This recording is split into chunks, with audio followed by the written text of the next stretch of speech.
Des individus cagoulés qui s'en prennent à un convoi de supporters lensois après un match de foot. Voilà la triste scène qui s'est déroulée hier soir à la sortie de Brest sur cette portion de la route nationale 12. Aucun blessé, mais des dégâts matériels et une belle frayeur pour les automobilistes pris à partie. Une forme de match retour, si l'on peut dire, une riposte à l'attaque tout aussi violente des supporters nordistes en début d'après-midi. Ils s'en sont pris violemment à des ultra-brestois attablés à la terrasse de ce restaurant.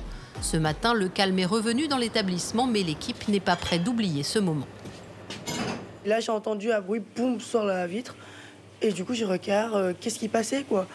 Et là, j'ai vu les verres qui sont lancés, les gens par terre.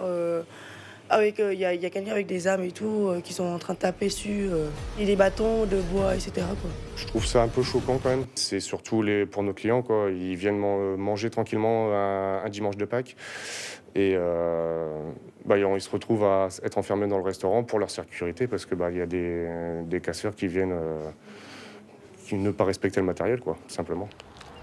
Ce supporter brestois se refuse à condamner les violences commises sur la 4 voies après le match et rejette la responsabilité sur les ultras lensois. On attaque, on riposte.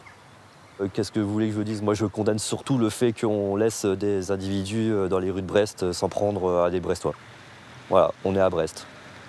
Demain, si je dois aller à Lens, peut-être que j'aimerais être escorté de Brest et arriver au stade Bollaert tranquillement, avec les policiers nécessaires. La ministre des Sports a condamné fermement ces comportements inadmissibles. L'enquête a été confiée au commissariat de police de Brest. Les auteurs de ces violences encourent des sanctions pénales et une peine d'interdiction de stade.